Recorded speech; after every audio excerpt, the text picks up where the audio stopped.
Ananya's Nana Nani Homes, a paradise for senior citizens. அது கண்டிப்பா ஏற்றுக்கொள்ள முடியாது. பிரதானத்துவம் இந்த கூட்டத்தில் கூட்டப்பட்டது. ஏன் இவ்வளவு ஒரு கன்ஃபியூஷன்? நான் ரொம்ப சிம்பிளான ஒரு பர்சன். அவருக்கு வேற எந்த விதமான ரைட்ஸும் கிடையாது. என்ன வேணா இருக்கட்டும்ங்க. வணக்கம், நேர்பட பேசு நிகழ்ச்சிக்கு வரவேற்கிறோம். வரும் 22ஆம் தேதி அயோத்தியில் கட்டப்பட்டவருக்குரிய ராமர் கோவில் திறப்பு விழா பிரம்மாண்ட ஏற்பாடுகளோடு நடைபெற இருக்கிறது. குழந்தை ராமர் பிரதிஷ்டை, கும்பாபிஷேக விழா இரண்டும் நடைபெற இருக்கு. பிரதமர் திரு நரேந்திர மோடி இந்த நிகழ்ச்சியில் பங்கேற்கிறார். நாடு முழுவதும் 8000 அழைப்பிதழ்கள் கொடுக்கப்பட்டு முக்கிய விருந்தினர்கள் பங்கேற்க இருக்கிறாங்க. நாடு முழுவதும் இருக்கக்கூடிய பக்தர்கள் வருவதற்கான ஏற்பாடுகளும் சிறப்பாக செய்யப்பட்டிருக்கின்றன. மத அரசியலை இதை வைத்து பாஜக செய்யுது அப்படின்ற குற்றச்சாட்டை முன்வைத்து எதிர்க்கட்சிகள் மத்திய அரசுடைய அழைப்பை, பாஜக அழைப்பை புறக்கணித்திருக்கிறார்கள். இந்த பின்னில திமுகவுடைய இளைஞரணி தலைவர், விளையாட்டுத்துறை அமைச்சர் திரு உதயநிதியும் தன்னுடைய கருத்தை பதிவு செய்திருக்கிறார். பாபர் மசூதி இடிக்கப்பட்ட அந்த இடத்துல ராமர் கோவில் கட்டப்பட்டதனுடைய அந்த நிலைப்பாட்டை திமுக ஏற்றுக்கொள்ளவில்லை. ஆனால் ராமர் கோவில் திறப்பதற்கு திமுக எதிரி அல்ல, எந்த மத நம்பிக்கைக்கும் திமுக எதிரி இல்லை அப்படின்ற கருத்தை பதிவு செய்திருக்கிறார். இதையொட்டி தான் நம்ம இன்றைய நேர்பட பேச இருக்கிறோம். ராமர் கோவில் திறப்பிற்கு திமுக எதிரி இல்லை என உதயநிதி பேச்சு, அயோத்தி ஆன்மீகமா அரசியலா அப்படிங்கிற தலைப்பில் பேச இருக்கிறோம். பாரதிய ஜனதா கட்சியிலிருந்து திரு சூர்யா பங்கேற்றிருக்கிறார். திமுகவிலிருந்து திரு சூர்யா கிருஷ்ணமூர்த்தி இணைந்திருக்கிறார். வலசாரி கருத்தாளர் திரு ரமேஷ் சேதுராமன் இணைய இருக்கிறார். ஊடகவியலாளர் திரு இந்திரகுமார் தேரடி இணைந்திருக்கிறார். வணக்கம் விருந்தினர்கள் அனைவருக்கும். திரு சூர்யா கிருஷ்ணமூர்த்தி, பாபர் மசூதி இடிக்கப்பட்ட தொடர்பான வழக்கு உச்சநீதிமன்றத்தில் நடந்து நீதிமன்றமும் உத்தரவை பிறப்பிச்சாச்சு, இறுதி உத்தரவை பிறப்பிச்சாச்சு. ஒரு இணக்கமான சூழலை உருவாக்கிய பிறகு, நீதிமன்றத்தால் உருவாக்கப்பட்ட பிறகுதான் அங்கே ராமர் கோவில் கட்டுவதற்கான கட்டுமான பணிகள் தொடங்கி நிறைவடைந்திருக்கிறது. இதில் இந்த நிலையில் இதை சுட்டிக்காட்டி திமுக எடுத்த இந்த நிலைப்பாடுங்கிறது சரியானது தானா? வரலாறு குறிப்பிட்டு சொல்கிறோம். நடக்காத ஒன்றை, நிகழாத ஒன்றை இட்டுக்கட்டி கதையாக சொல்லலை. நடந்த ஒரு கண்ணு முன்னாடி நடந்த ஒரு வரலாறு. அங்கே பாபர் மசூதின்னு ஒன்று இருந்தது, அது எல்லாத்துக்கும் நாமே சாட்சி. அது இடிக்கப்பட்டது. அந்த இடத்துல இன்றைக்கு ராமர் கோயில் கட்டப்பட்டிருக்கிறது. அது திறக்கவும் பட உள்ளது. இதுக்கிடையில் எல்லா தரப்புகளும் இந்த 30 ஆண்டு இடைவெளியில் தங்களுடைய கருத்தியல் நிலைப்பாடுகளில் குழப்பம் அடைஞ்சிருக்கிறாங்க அல்லது நிலைப்பாடுகளை மாற்றி இருக்கிறார்கள். பல ஊடகங்கள் அன்னைக்கு ஷேம் ஆஃப் இந்தியா, இந்தியாவின் அவமானம் இது அப்படின்னு எழுதிய ஊடகங்கள் இன்னைக்கு விளம்பர தூதுவர்களாக மாறி இருக்கிறத பார்க்குறோம். இது ஊடகங்களுடைய நிலைப்பாடு. நீதிமன்றங்கள்லையும் பல்வேறு இடங்களில் ஃபெய்த் பேஸ்டு, அதாவது நம்பிக்கையின் அடிப்படையில் தீர்ப்பு வழங்கக்கூடிய நிலைகளை எல்லாம் நாம் பார்க்குறோம். இந்த என்டையர் ப்ராசஸில் 2 கட்சிகள், தமிழ்நாட்டில் இருக்கக்கூடிய திராவிட முன்னேற்ற கழகமும் அண்ணா திராவிட முன்னேற்ற கழகமும் மிக உறுதியான நிலைப்பாட்டை கொண்டிருக்கிறார்கள் ஆரம்பத்திலிருந்தே. அது இடிக்கப்படுவதற்கு முன்பும் இடிக்கப்பட்ட பிறகும் இன்றைக்கு அந்த இடத்தில் ராமர் கோயில் கட்டப்பட்டு திறக்கப்படுவதற்கு வரைக்கும் இந்த 2 கட்சிகளும் மிக உறுதியான நிலைப்பாட்டை கொண்டிருக்கிறார்கள். உதாரணத்துக்கு சொல்லணும் அப்படின்னா, 1992 டிசம்பர் மாதம் 5ஆம் தேதி, அதாவது அந்த மசூதி இடிக்கப்படுவதற்கு ஒரு நாள் முன்பு முரசொலியில் கலைஞர் அவர்கள் எழுதின ஒரு குறிப்பு அயோத்தி நகரில் ராமனுக்கு ஒரு கோயில் அட்டியின்றி கட்டிக்கொள்ள அனைவரும் அனுமதிக்கிறோம், எனினும் அதற்காக அகற்றுவோம் பாபர் மசூதியை எனில் ஒப்பிட மாட்டோம். இது 92 திமுகவினுடைய நிலைப்பாடு. 2002 மார்ச் மாதம் 3ஆம் தேதி கோசிமணி அவர்களுடைய இல்ல திருமண விழாவை தலைமையேற்று நடத்திய போது தலைவர் கலைஞர் அவர்கள் சொன்ன ஸ்டேட்மெண்ட், ராமர் கோயில் கட்டுவதிலே எங்களுக்கு ஆட்சேபனை இல்லை, சர்ச்சைக்குரிய அந்த மசூதி இருந்த இடத்தில், இடிக்கப்பட்ட இடத்தில் கட்டுவதுதான் எங்களுக்கு பிரச்சனை. இது 2002ஆம் ஆண்டு சொன்னது. இன்னைக்கு 2024ஆம் ஆண்டு எங்கள் கழகத்தினுடைய இளைஞரணி செயலாளர் மாண்புமிகு அமைச்சர் அவர்கள் அதே ஸ்டேட்மெண்ட் தான் சொல்றார். அந்த இடத்தில், அதாவது அயோத்தியில், அந்த இடம் என்பது அயோத்தியில் ராமர் கோயில் கட்டுவதிலே எங்களுக்கு பிரச்சனை இல்லை, ஆனால் ஒரு மசூதி இருந்தது, கண்முன்னால் இருந்தது, அதை இடித்து விட்டு அந்த இடத்தில் கோயில் கட்டுவேன் அப்படிங்கறதை நாங்கள் ஏற்க முடியாது. 30 வருஷமா உங்க நிலைப்பாடு மாறவே இல்லை. இதே காலகட்டத்தில் அதிமுகவினுடைய நிலைப்பாடும் மாறவே இல்லை. அதிமுக அந்த மசூதி இடிக்கப்படுவதற்கு முன்பே ஒரு நிலைப்பாடு கொண்டிருந்தார்கள். அதாவது நவம்பர் 1992 நாங்கள் கரசேவைக்கு ஆதரவு அளிக்கிறோம் அப்படின்னு அன்றைக்கு அந்த கட்சியினுடைய தலைமை பொறுப்பில் இருந்த அம்மையார் ஜெயலலிதா அவர்கள் அறிவித்தார்கள். அதை தொடர்ந்து ராமருக்கு அயோத்தியில கோயில் கட்டாம வேற எங்க கட்டுவீங்க என்கிற கேள்வி அந்த கட்சியிலிருந்து வந்தது. 1992 நவம்பர் மாதம் 23ஆம் தேதி ஒருமைப்பாட்டு கவுன்சில் கூட்டம், அந்த கூட்டத்தில் போய் அயோத்தியில ராமனுக்கு கோயில் கட்டணும் அப்படிங்கிற வலியுறுத்தலை அன்றைக்கு அம்மையார் ஜெயலலிதா அவர்கள் வைத்தார்கள். இன்னைக்கு 2020ஆம் ஆண்டு 8ஆம் மாதம் 5ஆம் தேதி பூமி பூஜை, ராமர் கோயிலுக்கான பூமி பூஜை போடுகிற போது நாங்கள் வரலாற்று ரீதியாக தொடர்ந்து ராமர் கோயிலை அந்த இடத்தில் குறிப்பிட்ட இடத்தில் கட்டணுங்கிறதுக்கு ஆதரவாக இருக்கிறோம் அப்படின்னு சொல்லி எடப்பாடி பழனிசாமி அவர்கள் அறிக்கை கொடுத்தாங்க. அப்ப தமிழ்நாட்டினுடைய 2 கட்சிகளும் இதில் மாறாத நிலைப்பாடு கொண்டிருக்கின்றன. ராமருக்கு அந்த குறிப்பிட்ட இடத்தில் கோயில் கட்ட வேண்டும் அப்படிங்கறதுல அதிமுக உறுதியாக இருந்திருக்கிறது. மசூதி இடிக்கப்பட்ட இடத்தில் கோயில் கட்டக்கூடாது அப்படிங்கிறதில் திராவிட முன்னேற்ற கழகம் மிக உறுதியாக இருந்திருக்கிறது. சரி, அதே 30 ஆண்டுகள்ல பாஜகவும் தன்னோட நிலைப்பாட்டுல உறுதியா தான் இருந்திருக்கு. ஆனா அரசு ரீதியாக நீங்க ஒரு விதமான நிலைப்பாடும் கட்சி ரீதியாக ஒரு விதமான நிலைப்பாடும் எடுக்கிறீங்களா? ஏன்னா திரு சேகர் பாபு சொல்லும்போது யாராவது அயோத்தியில ராமர் கோவில் திறப்பு விழாவுக்கு போகணும் அப்படின்னு விருப்பப்பட்டா அவர்களுக்கு தேவையான உதவிகளை அரசு செய்யும்னு அவர் சொல்றாரு. அங்க அரசாக ஒரு விதமான நிலைப்பாடையும் கட்சியாக ஒரு விதமான நிலைப்பாடு எடுக்கிறீங்களா? அறநிலையத்துறை அமைச்சரிடம் ஒரு கேள்வி கேட்கப்படுது. நீங்க அயோத்திக்கு போகணுங்கிற பக்தர்கள் என்ன பண்ண போறீங்க அப்படின்னு கேட்கிற போது யாரேனும் அதுக்கு போகணும் அப்படின்னு அரசிடம் உதவி கோரினால் உதவப்படும் அப்படிங்கிறது ஸ்டேட்மெண்ட். அவ்வளவுதான். அது எதுவும் திட்டமாக பேக்கேஜாக அதெல்லாம் அறிவிக்கல. இந்த அரசியல் நிலைப்பாடு எங்களது மிக தெளிவாக இருக்கும். இன்னொன்னு, இந்த குழப்பமான நிலைப்பாடு எடுக்கிறது அப்படிங்கிறதுல பாஜக விதிவிலக்காக இல்லை. ஏன் அப்படின்னா, மத்திய பிரதேசல சித்திரக்கூட்டுங்கிற இடத்துல இந்த அயோத்திக்கு இணையான ஒரு கல்ச்சரல் சிட்டியை நாங்க டெவலப் பண்ண போறோம் அப்படின்ட்டு அதனுடைய முதலமைச்சர் அவர்கள் நேற்று ஒரு அனௌன்ஸ்மெண்ட் கொடுக்குறாங்க. 400 கோடி ரூபாய் மதிப்புல நாங்க ஒரு கல்ச்சரல் சிட்டியை அங்க வனவாச காலத்துல ராமனும் இன்ன பிற அந்த ராமாயண பாத்திரங்களும் இருந்தார்கள் அப்படின்னு சொல்லிட்டு அந்த இடத்துல நாங்க ஒரு சிட்டியை டெவலப் பண்ண போறோம்.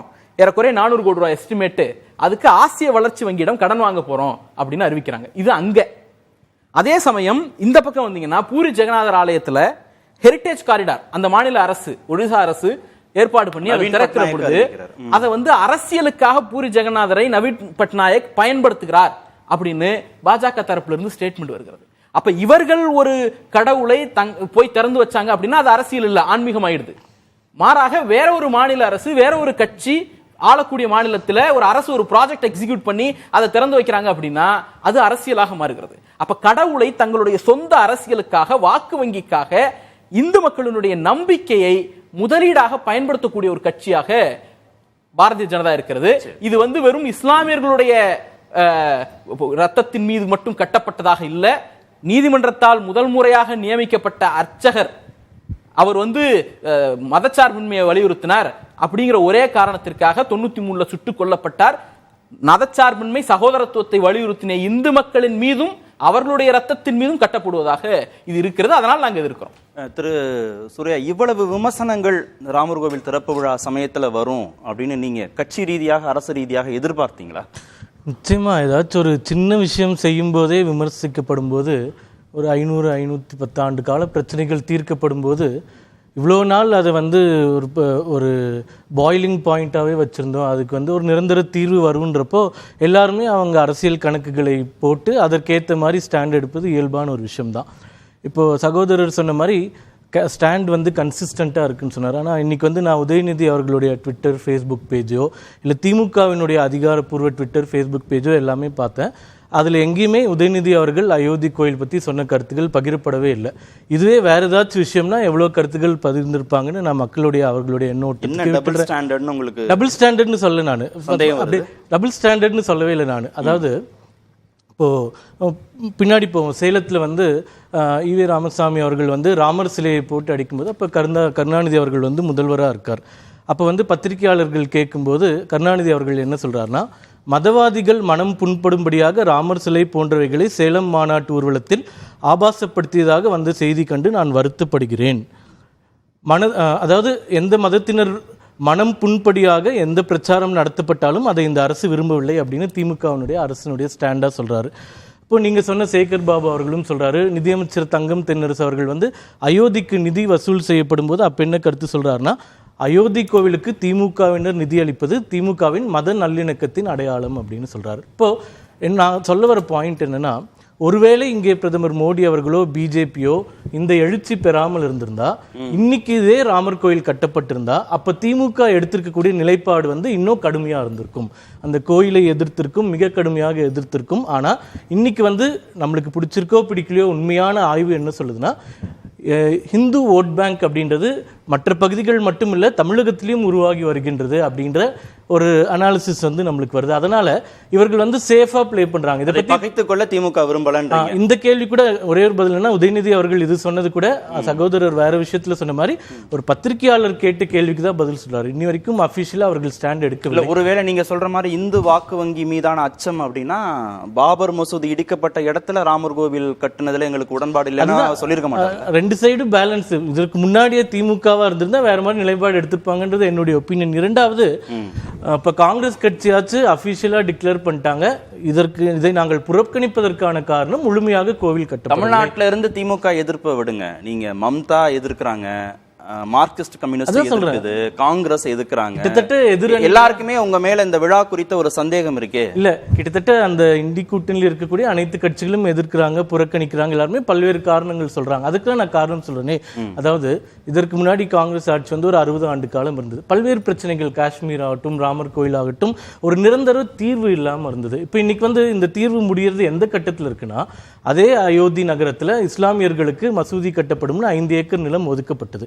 இப்போ இஸ்லாமியர்களே வந்து அந்த மசூதிக்கு அடிக்கல் நாட்டுவதற்கு பிரதமர் நரேந்திர மோடி அவர்கள் வர வேண்டும் அப்படின்னு கோரிக்கை வைக்கிறாங்க. அப்போ இந்த பிரச்சனை காலங்காலமா இது வந்து இந்த பிஜேபி வந்ததுக்கு அப்புறம் வந்ததில்ல. 1528 இருந்து பல உயிர்கள் தியாகம் செய்யப்பட்டு பல போராட்டங்கள் நடைபெற்று பெரிய விஷயம், 500 ஆண்டு கால பிரச்சனை. அது அதற்கு ஒரு நிரந்தர தீர்வு வந்து விட்டது இல்லையா? அதை கண்டு இவர்கள் அஞ்சுகிறார்கள். அந்த 5 ஏக்கர் நிலம் ஒதுக்கப்பட்டதுல மசூதி கட்டப்பட்டு அதற்கான திறப்பு விழா நடக்கிற போதும் இதே பிரம்மாண்டத்தோடு பிரதமர் கலந்து கொள்வார். நிச்சயமா. அதாவது இப்போ இந்த விழாவோ இந்த கோயில் கட்டுறதோ எதுவுமே அரசாங்கத்துக்கு கிடையாது. இப்போ எப்படி சோமநாதர் ஆலயத்திற்கு ஒரு தனி ட்ரஸ்ட் அமைக்கப்பட்டு அவர்கள் எல்லாம் பண்ணாங்களோ, அதே மாதிரி இதுவும் வந்து தனியாக ஒரு ட்ரஸ்ட் அமைக்கப்பட்டு அவர்கள் செய்தது. அதே போல அந்த மசூதி கட்டுவதற்கும் இவர்கள் அழைத்தால் நிச்சயமாக போவார்கள். இப்போ நரேந்திர மோடி அவர்கள் வந்து எந்த மசூதிக்குமே போகாதவர் இல்லை. இந்தியாவிலும் சரி, பல நாடுகளிலும் சரி, பல மசூதிகளுக்கு சென்றிருக்கிறார். குறிப்பாக ஈஜிப்டில் மிகப்பெரிய மசூதி ஒன்றிற்கு கடந்த ஆண்டு சென்ற போது அந்த மசூதி பழுதடைந்திருப்பதால் இந்தியாவில் இருக்கக்கூடிய இஸ்லாமியர்களை அழைத்து அந்த மசூதியை புதுப்பிப்பதற்கும் வேலை செய்தார். இன்னொன்னு, சிங்கப்பூருக்கு ஒரு முறை அரச பயணமாக சென்ற போது அங்க சுலியா முஸ்லிம்ஸ் ஒரு பிரிவினர் இருக்கார்கள். அவர்கள் வந்து தமிழகத்திலிருந்து சென்று அங்கே செட்டில் ஆன தமிழக இஸ்லாமியர்கள். அவர்கள் மசூதிக்கு கூட ஒரு போயிருக்காரு. அதனால அவர்கள் அழைத்தாலும் போவதற்கு தயாராக இருக்கிறோம். ஒரு மது நல்லிணக்கம் தான் இங்கே ஏற்படுகிறது. அதை எல்லாரும் சேர்ந்து வரவேற்கணும் அப்படின்றது எங்களுடைய கருத்தா இருக்கு. என்ன சந்தேகம் இல்ல, இந்த சார் முதல்ல சொன்னாங்க பெரியார் காலத்துல இருந்ததுக்கு திமுகவுடைய ஸ்டாண்ட், அதுலயும் ஒரே உறுதி தான், எந்த மத நம்பிக்கையும் புண்படுத்தக்கூடாதுங்கிறது தான். இங்கேயும் அதே உறுதியோடு தான் நாங்க இருக்கிறோம். அதை நான் அவரோட சொன்னேன். பெரியார் எல்லா விதமான புரட்சிகரமான சிந்தனையும் செய்வதற்கு அவர் உரிமை உண்டு. ஆனா அதெல்லாம் செயல்படுத்துவதற்கு அரசாங்கத்துக்கு சக்தி இல்லைங்கிறது அவருடைய விளக்கமாக இருந்தது. அவர் எல்லாத்தையும் செயல்படுத்த முடியாதுன்னு அவர் சொல்லிட்டார். அதை கடந்து இவங்க தங்கம் தென்னரசு அவர்கள் நிதி வசூல் பத்தி சொன்னாங்க. எகைன் அதுவும் அமைச்சர் செஞ்சு மஸ்தான் அவர்களிடம் போய் அந்த உள்ளூர் பிரமுகர்கள் நிதி கேட்ட போது அவர் டொனேஷன் கொடுக்கிறாரு, அதை வந்து கிரிட்டிக்ஸ் பண்ணி ஒரு ஊடகம் கேட்டதற்கு அவருடைய பதில், அவர் நிதி கொடுக்கிறாரு அப்படின்னா யாரு, ஒரு இஸ்லாமியராக இருந்து கொண்டு ஒரு நிதி கொடுக்கிறாருன்னா அது அவருடைய திமுகவை சேர்ந்த ஒருவருடைய மத நல்லிணக்கத்தின் சான்று அப்படின்னு சொன்னதுதான் அது. இன்னொன்னு, இவங்க சார் வந்து சிங்கப்பூர்ல போய் மசூதி கட்டி கொடுத்தாரு, எகிப்துல போய் மசூதி கட்டி கொடுத்தாரு அப்படிங்கிறாங்க. உலகம் முழுக்க மசூதிகளை பாதுகாப்பவராக பாஜகவினர் இருக்கிறார்கள், இந்தியாவில் மட்டும் மசூதிகளை இடிப்பவர்களாக இருக்கிறார்கள் தான் வேதனையா இருக்கு. எங்க இடிச்சாங்க? அப்படி பாபர் மசூதி சார் எங்க இடிச்சாங்க? கூட்டணிக்கே வந்தாங்க. அது இடிச்சிருந்தா கூட்டணிக்கே வந்திருக்கூடாது. இன்னொன்னு தெளிவு பண்ணிடுறேன். அடுத்த சுற்றுலையும் பேசுவோம். திரு இந்திரகுமார், இந்து சமய அறநிலையத்துறைன்னு மாநில அரசின் கட்டுப்பாட்டுல ஒரு துறை இருக்கு. கோவில் குடமுழுக்கு, பிரதிஷ்டை போன்ற விவகாரங்களை இவங்க முன்னிலைப்படுத்தி செய்கிறாங்க. அமைச்சரும் கலந்துக்கிறாங்க. சில நேரங்களில் முதலமைச்சரே அந்த நிகழ்ச்சிகளை தொடங்கி வைக்கிறத நம்ம செய்திகளாக பார்க்கிறோம். அப்போதெல்லாம் வராத ஒரு விமர்சனம், அது வந்து அரசுடைய கட்டுப்பாட்டின் கீழ் இருக்கக்கூடிய இந்து சமய அறநிலையத்துறை செய்யுது அப்படின்ற புரிதல் இருக்கும்போது, ராமர் கோவில் திறப்பு விழா மட்டும் பாஜகவுடைய விழாவாக, மோடியை ஒரு ஆளுமையாக மீண்டும் கட்டமைக்கக்கூடிய ஒரு விழாவாக பார்க்கப்படுகிறதுடைய உள்நோக்கம் அரசியல் தானா? இல்லை, இதில் தமிழ்நாட்டில் இருக்கக்கூடிய அறநிலையத்துறை முன்னெடுக்கக்கூடிய விழாக்களுக்கும் அயோத்தியில் இப்போது ராமர் கோயில் கட்டப்படுவதற்கும் வந்து எந்த விதமான நேரடியான ஒப்பீடுமே பார்க்க முடியாது. வேறுபாடுகள் இருக்கா? நிறைய வேறுபாடுகள் இருக்கு, பாரிய வேறுபாடுகள் இருக்கிறது. தமிழ்நாட்டில் அறநிலையத்துறை அப்படின்றது வந்து அரசாங்கத்தினுடைய துறை. அது வந்து முழுக்க அரசு நடத்துகின்ற துறை. அதில் இருக்கிற கமிஷனர்ல இருந்து அதில் இருக்கக்கூடிய துப்புரவு பணியாளர் வரைக்கும் அத்தனை ஊழியர்களுக்கும் அரசாங்கத்தினுடைய கன்சாலிடேட்டட் ஃபண்ட்ல இருந்து பணம் போய் கொண்டிருக்கிறது. அதனால அது அரசு விழா. ஆனால் ராமர் கோயில் கட்டப்படுகிறது அப்படிங்கிறது வந்து இப்போ பாஜக நண்பர் குறிப்பிட்டது போல அது அரசு விழா இல்லை அப்படின்றாரு. அது வந்து ஒரு தனியார் அமைப்பு உருவாக்குகிறது, அதுக்குன்னு ட்ரஸ்ட் இருக்கு, ட்ரஸ்டினுடைய பணம் தான் செலவழிக்கப்படுகிறது, ஃபண்டு மக்கள்கிட்ட இருந்து டொனேஷனா வாங்கி தான் செலவழிக்கப்படுகிறது அப்படின்றதெல்லாம் சொல்லப்படுகிறது. அப்போ அங்க ஒரு மூர்த்தியாக ஒரு நடுநாயகமாக மோடி அவர்கள் கொண்டு வந்து அங்கு நிறுத்தப்படுகிறார் அப்படின்னா ஏன் அப்படின்ற கேள்வி வந்து இயல்பாக எழக்கூடிய கேள்விதான். அதில் இருக்கக்கூடிய அரசியல் நோக்கங்கள் அப்படின்னு பார்க்கும் பொழுது அரசியல் நோக்கம் இல்லையா அப்படின்னா நிச்சயமா இருக்கு. இதை பாஜகக்காரரே மறுக்க மாட்டாங்க. எப்படி மறுப்பாங்க? இந்தியாவில் பிஜேபி தொடங்கப்பட்ட காலத்திலிருந்து இப்போது வரைக்கும் அவங்களுடைய 3 முக்கியமான கொள்கைகள்ல அயோத்தியில ராமர் கோயில் கட்டுவது என்பது ரொம்ப முக்கியமான கொள்கை. எல்லா இடத்துலயும் ஆமா, அப்போ அது அரசியல் நோக்கம் கொண்டது தானே. அது அரசியல் நோக்கம் இல்லை அப்படின்னு பாஜகவாலே மறுக்க முடியாது அந்த இடத்தை. அப்போ இந்த ராமர் கோயில் திறப்பு அப்படின்றத இங்க தமிழ்நாட்டில் இருக்கக்கூடிய பல்வேறு கட்சிகள், இந்தியாவில் இருக்கக்கூடிய பல்வேறு கட்சிகள் எதிர்க்கிறார்கள் அப்படின்ற அந்த சூழ்நிலையில ஒரு முக்கியமான விஷயத்தை நம்ம பார்க்கணும். சங்கராச்சாரியார்கள் இந்தியா முழுவதும் இப்ப தமிழ்நாட்டில் இருக்கக்கூடிய சங்கராச்சாரியார்களை வந்து அவங்க ஏத்துக்கிறது இல்லை. இவங்க வந்து பிரான்ச் அப்படின்னு சொன்னாலும் அவங்க இதை ஏத்துக்கிறது இல்லை. பூரியோ அல்லது சிருங்கேரியோ இவங்களை ஏத்துக்கிறது இல்லை. அந்த 4 சங்கராச்சாரியார் என்ன சொல்றாங்க, இதுல வந்து முறைப்படி ஆகமங்கள் பின்பற்றப்படவில்லை. தமிழ்நாட்டில் இருக்கக்கூடிய அறநிலையத்துறையின் கோயில்களா இருக்கட்டும், மற்ற விஷயங்களா இருக்கட்டும், ஆகமத்தை பின்பற்ற மாட்டீங்க, சாஸ்திரத்தை பின்பற்ற மாட்டீங்க, எதையும் சரியா செய்ய மாட்டீங்க அப்படின்றாங்க. இப்ப தமிழ்நாட்டில் ஃபார் எக்ஸாம்பிள் கபாலீஸ்வரர் கோயிலை விரிவுபடுத்தி பெருசா கட்டுவோம்.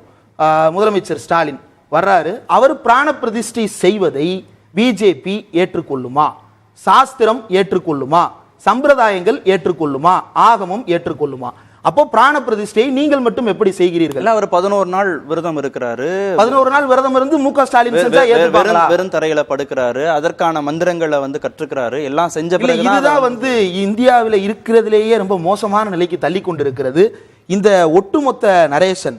இப்ப இவர் நண்பர் சொல்றாரு, இது வந்து மத நல்லிணக்கம் ஏற்படுகிறது, தீர்வு காணப்படுகிறது அப்படின்றது. தீர்வு 2 விஷயத்துல ஏற்படும்.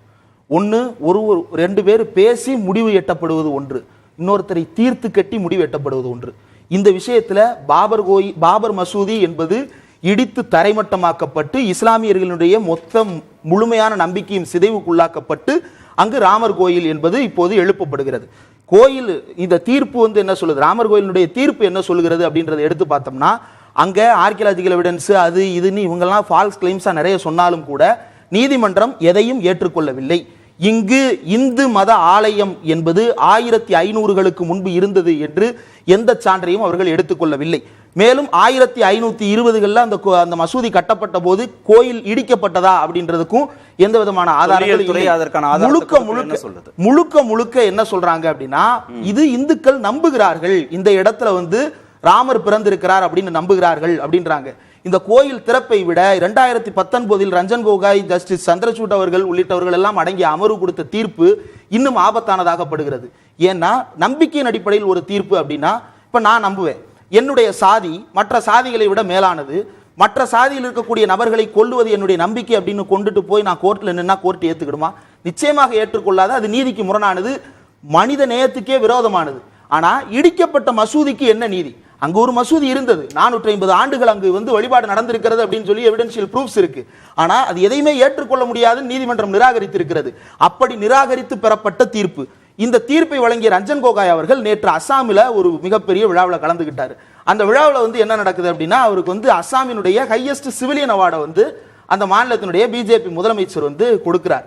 கொடுக்கும்போது திரும்ப அழுத்தம் திருத்தமா என்ன சொல்றாருன்னா, இந்த ரஞ்சன் கோகாய் மட்டும் இல்லாவிட்டால் நமக்கு இந்த தீர்ப்பு கிடைத்திருக்காது. இந்த ராமர் கோயில் இங்கு கட்டப்படுகிறதே, கட்டப்படுகின்ற இந்த கோயிலுக்கு பின்னால் அசாமிகளினுடைய உழைப்பு இருக்கிறது. எப்படி ஒரு அசாமி ஒருவர் முதல் முறையாக சீஃப் ஜஸ்டிஸா வர்றாரு, நார்த் ஈஸ்ட்ல இருந்து ஃபர்ஸ்ட் சீஃப் ஜஸ்டிஸ் வர்றாரு, வந்து கோயில் கட்டுறதுக்கு நமக்கு அனுமதி கொடுக்கிறாரு அப்படின்னு சொல்லிட்டு இந்த அவார்டை தூக்கி கொடுக்குறாங்க அப்படின்னா, தீர்ப்புக்கு உள்நோக்கம் கற்பிப்பது எதிர்க்கட்சிகள் அல்ல, பிஜேபியை சேர்ந்த அசாம் மாநில முதலமைச்சர்.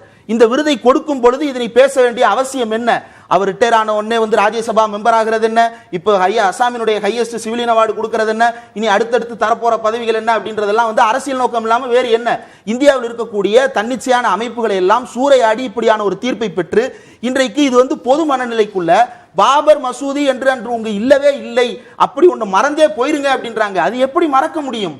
நம்ம கண்ணு முன்னாடி ஒன்றும் இல்லை சார், நம்ம வீடு இருக்கு, என் வீடு இருக்கு, என் வீட்டில் ராம்லல்லா அப்படின்னு, ராம்லல்லா விடுங்க, ஏதோ ஒரு லல்லா ஸ்டாச்சுவை கொண்டு வந்து வீட்டுக்குள்ள வச்சுட்டு இங்க வந்து இவர் பிறந்திருக்கிறாருன்னு நம்பிக்கை இருக்குன்னு சொல்லிட்டு ஒருத்தர் கிளைம் பண்ணிட்டு வந்து என் வீட்டை இடிக்கிறதுனா நான் விடுவேனா? நீங்க விடுவீங்களா? சூர்யா விடுவாரா? அந்த சூர்யா விடுவாரா? இல்ல ரமேஷ் சார் விடுவாரா? யார் விடுவாங்க? ஆனா அப்படி ஒன்றை நீதிமன்றம் அங்கீகரித்திருக்கிறது. அத்வானி போன்றவர்கள் அந்த கரசேவையை நடத்தி இருக்கிறார்கள். தமிழ்நாட்டிலிருந்து ஆயிரக்கணக்கானவர்களை ஜெயலலிதா அனுப்பி இருக்கிறார். இப்படி இத்தனை பேர் இதற்கு பின்னாடி அரசேவை நடத்தி இடித்திருக்கிறார்கள் என்பது வரலாறு. இடிக்கவே இல்லை அப்படின்னு இவர் பேசுறாரு. என்ன லாஜிக் அப்படின்றதே புரியல. இப்படி இடிக்கப்பட்ட ஒண்ண இவங்க எப்படி மக்கள் மத்தியிலிருந்து மறக்கடிக்கிறார்கள் அப்படின்றத பாருங்க. 11 நாள் விரதம் இருக்கிறார். எதற்காக விரதம் இருக்கிறார்? காலாராம் அப்படின்னு ஒரு கோயிலுக்கு போறாரு விரதத்தை தொடங்குறதுக்காக. அந்த காலாராம் கோயிலினுடைய வரலாறு தெரிந்தால் மோடி அவர்கள் அந்த கோயிலுக்குள் போகவே மாட்டார். ஏன்னா அந்த காலாராம் கோயில் என்பது வரலாற்று முக்கியத்துவம் வாய்ந்தது. அம்பேத்கர் அவர்கள் இந்தியா முழுவதும் இருக்கக்கூடிய கோயில்களில் அனைத்து சாதியினரும் நுழைய வேண்டும் அப்படின்னு பேசிய காலம் இருந்தது. 1930களில் அவர் பேசி இருக்கிறார். ஆனா அந்த காலாராம் கோயில்ல 4 வருஷம் போராடிட்டு இது முடியவே முடியாது, இனிமேல் நான் இந்துவாக இருக்கவே மாட்டேன்னு அங்கதான் அவர் முடிவெடுக்கிறாரு. பௌத்த மதத்தை தழுவுவதற்கான தொடக்கமே காலாராம் கோயில்ல தான் விழுகுது. அந்த காலாராம் கோயிலுக்கு போய் இவர் துடைக்கிறார். எதை துடைக்கிறார்? தன் மீது பூசப்பட்ட ஓபிசிகளுக்கு எதிரான கரையை துடைக்க பார்க்கிறாரா? கோயில்களில் அனைத்து சாதியினரும் அர்ச்சகராக முடியாது என்று பிஜேபி நிலைப்பாடு வைத்திருக்கிறது, அந்த கரையை துடைக்க பார்க்கிறாரா? அல்லது சங்கராச்சாரியார்கள் தன் மீது ஒரு களங்கத்தை சுமத்துகிறார்களே அந்த கரையை துடைக்க பார்க்கிறாரா அப்படின்ற கேள்விக்கெல்லாம் மோடி அவர்கள் பதில் சொல்ல வேண்டும். அந்த காலாராம் கோயில்ல ஒடுக்கப்பட்டவர்கள் நுழைவு மறுக்கப்பட்டதை எதிர்த்து போராடிய காலகட்டத்தில் அதே நாக்பூரில் இருந்த ஆர்எஸ்எஸ் என்ன செய்தது? 1930 அங்கிருந்த ஆர்எஸ்எஸ் என்ன செய்தது? இந்து சங்க பரிவார கூட்டங்கள் எல்லாம் என்ன செய்து கொண்டிருந்தார்கள்? அப்போ இந்த ராமர் கோயில் என்பது முழுக்க முழுக்க இந்தியா என்ன மாதிரியாக வெளிநாடுகளுக்கு ப்ரொஜெக்ட் ஆக போகுது அப்படின்றதுதான். இன்னொன்னு, அரசு பணம் செலவிடவே இல்லை. இதை மட்டும் முடிச்சிடறேன். அரசு பணம் செலவிடவே இல்லைன்றாங்க. நாடு முழுக்க ஸ்பெஷல் ட்ரெயின் விடுறாங்களா இல்லையா? நம்ம சேனல்ல ஒளிபரப்பி இருக்காங்களா இல்லையா? நான் என்னுடைய சேனல்ல பேசியிருக்கேன், இந்த சேனல்ல நான் பார்த்திருக்கிறேன், எல்லா சேனல்லையும் பார்க்குறோம் ஸ்பெஷல் ட்ரெயின் ஓடுது அப்படின்னு. யாரு அப்பா வீட்டு காசுல ஸ்பெஷல் ட்ரெயின் விடுறீங்க? யாருடைய ஆத்தா வீட்டு காசுல ஸ்பெஷல் ட்ரெயின் விடுறீங்க? எல்லா வழிபாட்டு தலங்களுடைய இதே போல மாநில அரசாங்கங்களும் செய்யுது தானே. இங்க நாகூர்ல தர்கா இருக்குல்ல, தர்காவினுடைய விழா நடக்குது. சந்தனக்கூடுன்னு ஒரு திருவிழா நடக்கும். நாகூர்ல சந்தனக்கூடு ரொம்ப ஃபேமஸ். பக்கத்திலே இருக்கு வேளாங்கண்ணி மாதா கோயில் திருவிழா ரொம்ப ஃபேமஸ். நார்த்ல இருந்து என்னைக்காவது ரயில் வந்திருக்குதா? அல்லது தமிழ்நாட்டுக்குள்ளுக்குள்ள என்னைக்காவது ஸ்பெஷல் ரயில் போயிருக்குதா? எதுவுமே கிடையாது. முழுக்க முழுக்க இந்து மத சார்புடைய அரசாக இந்திய அரசை மாற்றி இருக்கிறார்கள். மற்ற மக்களினுடைய மத உணர்வுகளை எல்லாம் முழுமையாக புண்படுத்தி இருக்கிறார்கள். திரு ரமேஷ் சேதுராமன், அரசியல் ரீதியான எதிர்ப்பு, மத அரசியலுக்கு பாஜக ராமர் கோவில் திறப்பு விழாவை பயன்படுத்துறாங்க அப்படின்ற ஒரு குற்றச்சாட்டு. இன்னொன்று, இஸ்லாமியர்களுடைய வழிபாட்டு தலத்தை இடித்து அதில் கட்டப்பட்டதனால நாங்கள் பங்கேற்கல அப்படின்ற ஒரு நிலைப்பாடு. இந்த 2 நிலைப்பாடுகள் அரசியல் ரீதியாக நிலைப்பாடுகளாக முன்வைக்கப்படுது. ஆனால் அதை கடந்து சங்கராச்சாரியார்களும் எதுக்குறாங்க, இந்த திறப்பு விழாவில் திரு மோடி பங்கேற்க கூடாது அப்படின்னு. அந்த எதிர்ப்பையுமே அரசு பொருட்படுத்தின மாதிரி தெரியலையே. இல்ல விஷயம் ஒரு சிலதை தெளிவுபடுத்தணும் அப்படின்னு ஆசைப்படுறேன். முதல் அவங்க சொல்லக்கூடியது இந்த ஆலயம் திறக்க கூடாதுன்னு சொல்லல, இந்த ஆலய இதுல மோடி பங்கேற்க கூடாதுன்னு சொல்லல, அதையெல்லாம் சொல்லல. சொன்னதை கரெக்டா சொல்லணும். அவங்க சொன்னது முதல்ல கோவில முழுமையா முடிவு வேலைகளை முடிக்கணும், முடிச்சுட்டு அதுக்கப்புறம் பிராண பிரதிஷ்டா பூஜைங்கிறது செய்யணும். அவங்க தரப்புல இருந்து அவங்க சாஸ்திரப்படி என்னென்னலாம் ஃபாலோ பண்றாங்களோ அதையெல்லாம் அந்த ஆஸ்பெக்ட்ல அவங்களுடைய கண்டனத்தை தெரிவிச்சாங்க. அவங்க அதை ராமநவமியில பண்ணிருக்கலாமே, அதுக்கு கொஞ்சம் நாள் தள்ளி வரப்போற ராமநவமியில கூட பண்ணிருக்கலாம், அதுக்குள்ள வேலைகளை முடிக்கலாம், அந்த ஆஸ்பெக்ட்ல தான் சொல்லப்பட்டது. இல்ல, சங்கராச்சாரியார்கள் பேட்டி கொடுத்திருக்காங்க. அது அந்த தரவுகள் அடிப்படையில தான் சொல்றோம். என்ன சொல்றாங்கன்னா, மாற்றுத்திறனாளிகளை விக்லாங் அப்படின்னு அழைக்க வேண்டாம், திவ்யாங்னு அழைங்க அப்படின்னு மோடி சொல்றாரு. ஆனால் இன்று இது ஒரு திவ்யாங், முற்றுப்பெறாத ஒரு கோவில், சகல உறுப்புகளையும் கொண்ட பெருமானை எப்படி இந்த கோவிலில் பிரதிஷ்டை செய்ய முடியும் அப்படின்றத அவங்களோட கேள்வி. அப்புறம் பிரதமர் மோடி மதச்சார்பின்மை உறுதிமொழியை 3 முறை எடுத்திருக்கிறார். 3 முறை எப்போ அப்படின்னா, முதல் முறை எப்போ எடுக்கிறாரு அப்படின்னா பாஜக உறுப்பினர் ஆவதற்காக. அதாவது அந்த கட்சி மதச்சார்பற்ற கட்சி அப்படின்னு தேர்தல் ஆணையத்தில் பிரமாண பத்திரம் அளிச்சிருக்கு, அப்போ ஒரு முறை எடுத்துக்கிறாரு. 2வது முறையாக எம்பி ஆன போது அரசியல் சாசன பிரமாணம் எடுத்துக்கிறாரு. அப்புறம் பிரதமரான போது 3வது முறையாக மதச்சார்பின்மை பிரச்சாரம் எடுத்துக்கிறார். அதனால் அவர் எந்த மத பணியிலும் ஈடுபட முடியாது. அனைவரின் பிரதிநிதியாக இருந்து கொண்டு இந்த நிகழ்ச்சியில் பங்கேற்பது பற்றி அவர் பேசினால் நாட்டில் எல்லா மதத்தினரின் நிகழ்ச்சிகளிலும் பங்கேற்று அங்கு பிரதிநிதித்துவப்படுத்த போது மட்டுமே இது நடக்க முடியும், ஒரு மதத்தோடு சம்பந்தப்படுத்தி பண்ண முடியாது. இது 2வது விஷயம். 3வது முக்கியமானது, அவர் திருமணமானவர் என்றால் மனைவியுடன் அமர வேண்டும். திருமணமான எந்த ஒரு நபரும் தனது மனைவியை ஒதுக்கி வைத்துவிட்டு எந்த ஒரு சமய பணியிலும் ஈடுபட உரிமை இல்லை. ஏன்னா சமபாதி ஒரு ஒரு ஒரு ஜீவனில் சமபாதி ஒரு பெண் அப்படிங்கிறவங்க, திருமணமான நபருக்கு சமபாதி. அதனால் அவர் மனைவியோடு இந்த நிகழ்ச்சியில் பங்கேற்கணும். கோபுரம் மற்றும் கொடிமரம் இல்லாமல் சிலை பிரதிஷ்டை செய்யப்பட்டால் அந்த சிலை பார்ப்பதற்கு ராமரின் சிலையாக தோன்றும், ஆனால் அதில் அசுரன் தான் இருக்கும், அசுர சக்தி அதில் குடியேறிடும். இதெல்லாம் அவங்க நீங்க சொன்ன சங்கராச்சாரியார்கள் எதுவும் சொல்லலைன்னுங்கிறீங்களா? அவங்களுடைய விமர்சனங்கள் இதெல்லாமே இல்ல இல்ல இல்ல இல்ல அவங்க சொன்னதுல வந்து கரெக்ட் தான். அதாவது அவங்க பேசியிருக்கிறத செகுலரிசம் பத்தி நீங்க பேசணும்னு ஆரம்பிச்சு, தமிழ்நாட்டுல முதலமைச்சராக இருந்து கொண்டும் அமைச்சராக இருந்து கொண்டும் கடவுள் எதிர்ப்பு, கடவுள் மறுப்பிலேருந்து சனாதனம் அப்படிங்கறத மறுப்பிலேருந்து ஆரம்பிச்சு இந்து மதம் எதிர்ப்பு வரலைக்கும் அத்தனையும் செய்து கொண்டு அதே நேரத்துல சிறுபான்மை நிகழ்ச்சிகளுக்கும் போயிருக்காங்க. அவங்களும் அதே பிரமாண இதுதான் எடுத்திருக்காங்கிறதையும் நம்ம பாக்குறோம். இது கடந்த காலங்களில் நடந்த நிகழ்வு. இல்ல இத சங்கராச்சாரியார்கள் விமர்சிச்சிருக்காங்களா? இல்ல ஒரு நிமிஷம், ஏங்க விமர்சிச்சாதானே நாங்க அந்த விமர்சனத்தை விவாதத்துக்கு எடுத்துக்கிறோம்னா அப்ப நம்ம அதுக்கு ஈக்குவலான ஒரு விஷயத்தையும் நம்ம இங்க எடுத்துக்கலாம். என்னன்னா சங்கராச்சாரியார்கள் இதை விமர்சித்திருந்தார்கள்னா நம்ம அதை கண்டிப்பா அக்கௌண்டபிளா கொண்டு வரணும். அதுல ஒன்னும் மாற்று கருத்து இல்ல. இது அது அங்கேயும் பொருந்தும்ங்கிறதுக்கு சொல்றேன். அதாவது அவங்க விமர்சனம்ங்கிறது வந்து அது ஒரு எக்ஸாம்பிளா சொல்லியிருக்காங்க. ஆனா அது அந்த எக்ஸாம்பிள வந்து மற்ற இடத்துக்கு பொருத்தி பார்க்க கூடாதுங்கிற அவசியம் கிடையாதுங்கிறது தான் என்னுடைய பாயிண்ட். ரெண்டாவது விஷயம், நிச்சயமா அவங்களுடைய தொடர்ந்து ப்ராசஸ் படி அவங்க சொல்றதுதான் தெளிவான விஷயம். பிராண பிரதிஷ்டா பூஜைங்கிறது இந்த ஆகம முறைப்படி இப்படித்தான் சாஸ்திரப்படி செய்ய வேண்டும் அப்படின்னு சொல்றாங்கும் போது இப்ப நான் திரும்பவும் சொல்றேன், ஒரே வார்த்தை தான், இது அரசியல் அவங்க ஆதாயத்துக்கு பாஜக பயன்படுத்துவாங்க, பயன்படுத்துவாங்க. அது ஏன்னாக்க நீங்க சிறுபான்மை வாக்கு வங்கி இதை எதிர்த்து பல விஷயங்கள்ல வந்து பேசும்போது அது அவங்களுடைய அட்வான்டேஜுக்கு பயன்படுத்திப்பாங்க. அதை எதிர்த்து மமதா பேசுறாங்கன்னு சொன்னா மமதா இப்ப என்ன பண்றாங்க, அவங்க ஒரு இந்துத்துவ ஸ்டாண்டுக்கு கவுண்டர் இது எடுக்கிறாங்க. நாங்க வந்து தேவி பூஜை பண்ணுவோம், காளி இது பண்ணுவோம் அப்படிங்கிற மாதிரி, நான் வந்து பஜன் பண்ணுவேன் அப்படின்னு சொல்லிட்டு வந்து கேஜ்ரிவால் சொல்றாரு. இந்த மாதிரியாக அவங்களும் எடுக்கிறாங்க. இப்போ உதயநிதி அவர்கள் பேசியது கூட என்னன்னு பாத்தீங்கன்னா ஒரு சாஃப்ட் டோனு. முன்னாடி கடந்த எலெக்ஷனுக்கு முன்னாடி அவர் என்ன சொன்னாருங்கிறத பார்த்தோம். அதுக்கு கூட்டணி கட்சிகள்ல இருந்து எந்த ஒரு ரியாக்ஷன் வந்து எப்படியான ஒரு ரியாக்ஷன் வந்தது, இன்ஃபேக்ட் தோல்விக்கு ஒரு முக்கிய பங்காற்றியவர் இவர் தாங்கிற ரேஞ்சுக்கு அவங்க சொன்னாங்கிறதெல்லாம் பாக்குறோம். அதனால இப்போ ஒரு மாதிரியான ஒரு ஸ்டாண்ட வந்து எடுக்கிறாரு. அதாவது எப்படின்னா ஒரு பக்கம் வந்து இல்ல இடிச்சதுனால மற்றபடி நாங்க எது இல்லை அப்படிங்கிற மாதிரியான பேசுறாங்க அப்படிங்கறதெல்லாம் நம்ம பார்க்கணும். ஆனா இந்த விவகாரத்தை பொறுத்தவரை சங்கராச்சாரியார்கள் அந்த மதத்தின் முக்கிய குருக்களாக அவங்க சொல்ல வேண்டிய பாயிண்ட் அவங்க சொல்லுவாங்க. இவரு கூட போய் பார்த்தாங்க எஜமானராக அவர் உட்கார போறது கிடையாது. அதனால அங்கே உட்கார்பவர்கள் பிஹெச்பியை சேர்ந்தவர் ஒரு தம்பதி சமேதராக அங்க உட்கார்ந்து அந்த வேலையை செய்ய போகிறார்கள்ங்கிறதான் பாயிண்ட். சரி, போய் அங்க வந்து அதான் சொன்னேன், பிரதமராக அவர் கலந்து கொள்வது தவறு என்று எங்கேயுமே சொல்லப்படல. ரெண்டாவது விஷயம், அங்க அவங்க வந்து கம்ப்ளீட்டா அவர் தான் வச்சு எடுத்து வைப்பாரு அப்படிங்கறதெல்லாமும் கிடையாது. பூஜையை வந்து செய்வதற்கான மிகப்பெரிய ப்ராசஸ் இருக்கு. இப்ப நான் என்ன சொல்றேன், தமிழ்நாட்டிலேயே எடுத்துக்கங்க, இல்ல இந்தியா பூராவுமே எடுத்துக்கங்க, சித்தா இல்ல ஆயுர்வேத டாக்டர்ஸ் எங்கேயும் போய் சர்ஜரி எல்லாம் பண்றது இல்லை. நம்ம அவங்களும் டாக்டர் தான். அப்படியே சொல்லும் போது இவங்க லாஜிக் படி பார்த்தா எனக்கு பிஹெச்டி இல்ல டாக்டரேட் வாங்கிட்டு அதனால நான் போய் சர்ஜரி பண்ணணும்னு சொன்னோம்னாக்கா அதை ஏத்துக்க முடியுமாங்கிறது தான். இல்ல, ஒரு அரசியல் ரீதியான ஒரு நிலைப்பாடு எதிர்ப்பு இருக்கு இல்லையா, அந்த நிலைப்பாடை புரிஞ்சுக்க முடியுது. எதிர்க்கட்சிகள் வந்து இதை பாஜக மத அரசியலுக்கு பயன்படுத்துதுன்னு அவங்களுடைய விமர்சனங்களை அதையும் நம்ம அரசியலாக தான் பார்க்கணும். அந்த விமர்சனத்தை புரிஞ்சுக்க முடியுது. பாபர் மசூதி இடிக்கப்பட்டு இந்த கோவில் கட்டப்பட்டது, அதனால நாங்க பங்கேற்கல அப்படின்னு ஒரு அரசியல் கட்சி சொல்றது, அந்த நிலைப்பாட்டையும் புரிந்து கொள்ள முடியுது. இஸ்லாமியர்களுடைய மத உணர்வை புண்படுத்தி இது கட்டப்பட்டதுன்னு சொல்றதையும் புரிந்து கொள்ள முடியுது. ஆனா இந்து மத நம்பிக்கைகளை பின்பற்றக்கூடியவர்கள், எல்லா விதமான சாஸ்திர சம்பிரதாயங்களையும் பின்பற்றக்கூடிய சங்கராச்சாரியார்கள் எதிர்ப்புங்கிறத தனிச்சு பார்க்க வேண்டியதா இருக்கு. இது ரெண்டையும் தனிச்சு பார்க்க வேண்டியதா இருக்கு. இதை தனிச்சு பார்க்க வேண்டியதா இருக்கு. மூன்றாவது தனிச்சு பார்க்க எதிர்ப்பு. இன்னொன்னு வந்து தர்ம சாஸ்திரங்களின் காரணமாக வரக்கூடிய எதிர்ப்பு. அதுல வந்து திரும்பவும் சொல்லக்கூடியது, இதை நாங்க பங்கேற்க மாட்டோம் அப்படின்னு இவங்க இந்த பக்கம் சொல்றது வந்து பொலிட்டிக்கல் ஆஸ்பெக்ட்ல.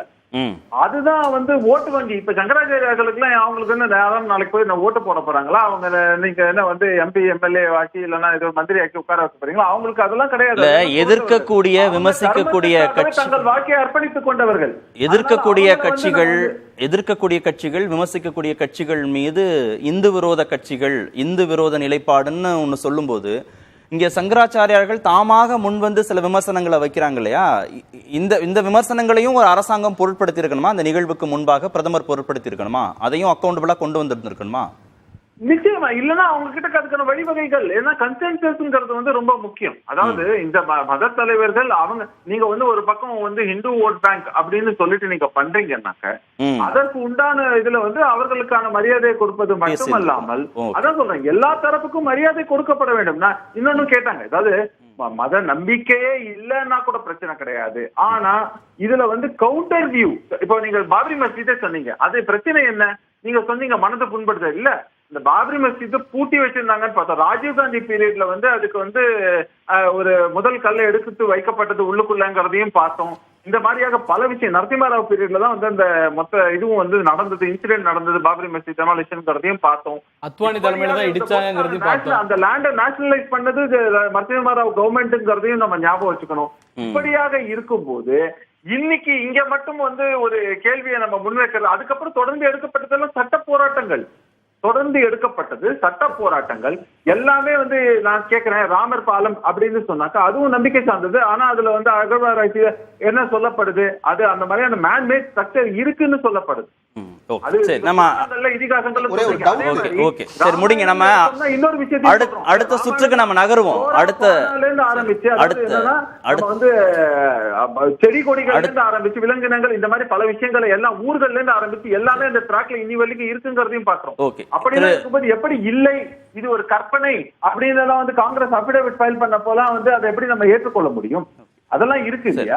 அடுத்த சுற்றுக்கு நம்ம நகருவோம். அது பொலிட்டிக்கல் இம்பாக்ட் குறித்தும் பேசணும். இன்றைக்கு முடிங்க, இடைவெளிக்கு போயிடும். இல்ல, ஒரே ஒரு கேள்வி மட்டும், ஒருவேளை அடுத்த சுற்றுல வாய்ப்பு இருந்தா அவர்கள் சொல்லட்டும். பிராண பிரதிஷ்டை செய்வதில் மோடி உட்கார கூடாது அப்படின்றதுல ரெண்டு வியூஸ் இருக்கு. ஒன்னு, அவர் வந்து மனைவியோட இல்லை அப்படின்றது சுப்பிரமணியன் சுவாமியோட வியூ. ஆனா இந்த சங்கராச்சாரியார்கள் சொல்றது வந்து மனைவி இல்லைன்றதுனால மட்டும் இல்ல, இவர் போய் எடுத்து வைப்பாரு, நான் பார்த்து கை தட்டணுமா? சரி, அவர் பண்ண கூடாது அப்படின்னா ஏன் பண்ணக்கூடாது? விஹெச்பியை சேர்ந்த ஒருத்தர் உட்காரலாம் அப்படின்னா அவர் ஏன் உட்காரலாம்? ஏன் மோடி அந்த இடத்தில் உட்கார்ந்து பூஜை செய்யக்கூடாது? திரு சூர்யா கிருஷ்ணமூர்த்தி, ராமர் கோவில் திறப்பு விழாவை ஒரு பெரிய தேசிய திருவிழாவாக கட்டமைக்கணும் அப்படின்னு பாஜக முயற்சிக்கிறது. அதுல ஒரு பொலிட்டிக்கல் கெயின் இருக்குன்னு எதிர்க்கட்சிகள்லாம் குற்றச்சாட்டு வைக்கிறீங்க. ஆனா அது எதிர்கொள்ளக்கூடிய எதிர்க்கட்சிகள் வந்து முழுவதுமாக பாஜக நிலைப்பாடோடு ஒன்றியும் போக முடியாம, முழுவதுமாக அந்த நிலைப்பாட்டிலிருந்து விலகி நின்று எதிர்நிலை எடுக்கவும் முடியாம தடுமாறுறீங்க இல்லையா? அவங்களுக்கான பொலிட்டிக்கல் கெயின், உங்களுக்கான பொலிட்டிக்கல் லாஸ்ல இதுல என்ன சிக்கல் வரும்னு எதிர்பார்க்குறீங்க? சார் ஒன்றும் இல்லை. இப்போ போன சுற்றுல கூட ரமேஷ் சேதுராமன் சார் சொல்லும்போது ஒரு சாஃப்ட் டூன் எடுக்கிறாங்க, அது வெவ்வேறு தருணங்கள் எடுக்கிறாங்க அப்படின்னாங்க. அதுக்கு முன்னாடி பேசும்போது சூர்யா சார் வந்து பெரியார் காலத்தில் நாங்கள் சாஃப்ட் டூன் எடுத்தோம் அப்படிங்கிறாரு. அதெல்லாம் கிடையவே கிடையாது. நாடாளுமன்றத்திலேயே மகாபாரதத்தில் பஞ்சபாண்டவர் பாஞ்சாலி கதைக்கு விளக்கம் கொடுத்த கட்சி திராவிட முன்னேற்ற கழகம். ராமராஜ்யம் வந்துருச்சு அப்படின்னு சொன்னீங்கன்னா சூத்திரர்களின் நிலை வந்து சமூகனுடைய நிலைதானா அப்படின்னு நாடாளுமன்றத்தில் கேட்ட கட்சி திராவிட முன்னேற்ற கழகம். எங்களுடைய எம்பி ஏவிபி ஆசித்தம்பி அவர்கள், இவர்களுடைய கூட்டணியில என்டிஏ கூட்டணியில இருக்கிற போது கும்பல் படுகொலை உத்தரப்பிரதேசத்தில் நடந்த போது அதன் மீதான விவாதத்தில் பேசுறப்போ எங்களுடைய கட்சியினுடைய எம்பி விடுதலை விரும்பியவர்கள் சொன்னது, மனுஸ்மிருதி இந்த நாட்டில் ஒழிக்காமல் இந்த நாட்டில் சாதி ஒழிப்பு என்பது சாத்தியமே இல்லைன்னு நாடாளுமன்றத்தில் பேசிய ஒரு கட்சி. இன்னைக்கு அதே வகையில தான் சனாதன ஒழிப்பு அப்படிங்கிறதுல அன்றைக்கும் உறுதியா இருக்கிறோம், இன்றைக்கும் உறுதியா இருக்கிறோம், என்றைக்கும் உறுதியா இருக்கிறோம். இதுல சாஃப்ட் டோன் எடுக்கிறதுங்கிறதுக்கான வேலையே இல்லை. அமைச்சர் அவர்களுடைய ஸ்டேட்மெண்ட் ரொம்ப கிளியர். பாபர் மசூதி இடிக்கப்பட்ட இடத்தில் ராமர் கோயில் கட்டுவதை நாங்கள் ஏற்கவில்லை. இதுல என்ன சாஃப்ட் டோன் இருக்கு உங்களுக்கு? இதுல ஒரு சாஃப்ட் டோனும் கிடையாது. இன்னொன்னு, இதற்கு முன்பு பேசுகிற போது நம்முடைய பாஜகவினுடைய நண்பர் சூர்யா அவர்கள் சொன்ன போது அரசினுடைய பணம் இங்க செலவழிக்கப்படலை அப்படிங்கிறாங்க. இதுக்கு முன்பு பாஜகக்காரர்கள் அடிக்கடி ஒரு கிளைம் சொல்லுவாங்க, விடுப்பே எடுக்காத பிரதமர், விடுமுறையே எடுக்காத பிரதமர், 24 மணி நேரம் உழைக்கிற பிரதமர் அப்படிங்கிற ஒரு கிளைம் சொல்லுவாங்க. இன்னைக்கு ஒரு 11 நாள் விரதம்னு சொல்லிட்டு இந்தியாவினுடைய பல்வேறு முனைகள் இருக்கக்கூடிய ஆலயங்களுக்கு, கோயில்களுக்கு போய் பிரதமர் தரிசனம் பண்றாரு. இதெல்லாம் ஆன் டியூட்டியில வருமா, ஆஃப் டியூட்டியில வருமா? இதெல்லாம் விடுப்புல வருமா, வேலையில வருமா? இதெல்லாம் பிரதமருடைய அலுவலா? அலுவல் அப்படின்னு சொன்னா, ஒரு போன மாதம், ஒரு மாதத்திற்கு முன்பு தமிழ்நாட்டினுடைய 8 பெரிய மாவட்டங்கள், 2 மண்டலங்கள் மிகப்பெரிய பேரிடரில் பாதிக்கப்பட்ட போது இந்த பக்கம் எட்டி கூட பார்க்காத பிரதமர் அவர்கள் இன்றைக்கு அதே பகுதியை சேர்ந்த ஒரு ஸ்ரீரங்கம் கோயிலுக்கும் ராமநாதபுரம் கோயிலுக்கும் வரதற்கு தயாராகிறார் அப்படின்னா இதில் எது அவருடைய அலுவல்? இதில் எது பிரியாரிட்டியா இருக்கிறது? மக்கள் நலனா, ஆலயங்களை தூய்மை செய்வதா? இது ரெண்டுல ஒரு கேள்வி இருக்குல்ல. எதை நீங்க பிரியாரிட்டைஸ் பண்றீங்க அப்படிங்கிற ஒரு கேள்வியை நாம கேட்க. நான் அந்த ஒரு கேள்வியை திரு ரமேஷ் சேதுராமன் வைக்கிறேன். திரு ரமேஷ் சேதுராமன், ஆன்மீகத்தை முன்னிலைப்படுத்துவதன் மூலமாக பாஜக, பிரதமர் திரு நரேந்திர மோடி போன்றவர்கள் ஒரு அரசியலை செய்ய பார்க்கறாங்க. அதுதான் எதிர்க்கட்சிகளுடைய குற்றச்சாட்டா இருக்கு. இல்ல ஏங்க, நான் என்ன கேட்கிறேன், ஆன்மீகம் அப்படின்னாக்க இந்த நாட்டுல எல்லாமே ஆன்மீகத்தோட பின்னி பிணைந்து இருக்கு. இப்ப நான் அதுதான் கேட்கிறேன். நீங்க ஆன்மீகம் சொன்னா கிறிஸ்துமஸ்க்கு வந்து இங்க கேக்க வெட்டி கொண்டாடுறது ஆன்மீகமா இல்லையா அப்படின்ற ஒரு கேள்வி இருக்கு. இல்ல என்ன ரம்ஜான்னா நோன்பு கஞ்சி போய் குடிக்கிறாங்க அப்படின்னா அதுல ஆன்மீகம் இருக்கா இல்லையா அப்படிங்கறத இவங்க தான் தெளிவுபடுத்தணும். சோ ஒரு கன்ஃபியூஷன் வந்து இவங்களுக்குள்ளேயே இருக்கு அப்படிங்கறத நான் பாக்குறேன். இன்னொன்னு கேட்டாங்க, இதே வந்து நம்மளுடைய முதல்வர் வந்து பிராண பிரதிஷ்டை பூஜை செய்தால் ஒத்துக்கொள்வார்களா அப்படின்னு. சார் முதல்ல அதுக்கு கடவுள் நம்பிக்கை வேணும். ரெண்டாவது விஷயம் வந்து எதுவுமே இல்லாம வந்து கடவுள் நம்பிக்கையே இல்லாமல் நான் இதை செய்வேன் அப்படின்னு சொல்வதற்கு வந்து கடவுள் நம்பிக்கை உள்ள மோடி ஏன் பிரதிஷ்டை செய்யக்கூடாது என்று சொல்கிறீர்கள்? கடவுள் நம்பிக்கை உள்ள மோடி ஏன் பிரதிஷ்டை செய்யக்கூடாது? ஐயா ஒரு நிமிஷம். கடவுள் நம்பிக்கை உள்ள மோடி அப்படிங்கிறது வேற, இங்க ஆகம சாஸ்திரம் படி எதை எப்படி செய்ய வேண்டும் தெளிவா சொல்ல. ஆகம சாஸ்திரத்தின்படி யாரெல்லாம் பிராண பிரதிஷ்டை செய்யக்கூடாது? Please explain sir. யாரெல்லாம் செய்யக்கூடாது அப்படின்னாக்க எங்க யாரு செய்யணும்னு சொல்லிருக்காங்க. அதை தவிர சரி, யார் செய்யணும்னு சொல்லுங்க, செய்யக்கூடாது யாருன்னு நான் தெரிஞ்சுக்கிறேன். வேத பண்டிதர்கள்ல இருந்து ஆரம்பிச்சு இப்ப சங்கராச்சாரியார் கூட அவரே போய் எல்லாம் பண்ண மாட்டாங்க. அவங்க சரி சார், வேதம் படிச்சுட்டா பிரதிஷ்டை பண்ணலாமா? வேதம் படித்து விட்டால் பிரதிஷ்டை செய்யலாமா? வேதம் படித்து தெளிந்து விட்டால் பிரதிஷ்டை செய்யலாமா? இப்போ நீங்க எப்படி இருக்கு அப்படின்னாக்க நான் பயாலஜி புக்க படிச்சுட்டு நான் சர்ஜரி பண்ணலாமான்னு கேக்குற மாதிரி. எஸ், டாக்டர் வந்து நல்ல டாக்டர் எல்லாத்தையும் எம்பிபிஎஸ் முடிச்சிட்டு சர்ஜிக்கல் டிகிரி முடிச்சிட்டார் அப்படின்னா he can do a surgery. he can do a surgery. அதே போல நீங்க ஏதாவது கோர்ஸ் வச்சிருக்கீங்களா? வேத கோர்ஸ் வச்சிருக்கீங்களா? அதுல படிச்சு முடிச்சிட்டா மோடி பிரதிஷ்டை செய்யலாமா? சரி, வேத கோர்ஸ் ஏதாவது இருக்கா? ஏன் கூடாதுன்னு சொல்லுங்க.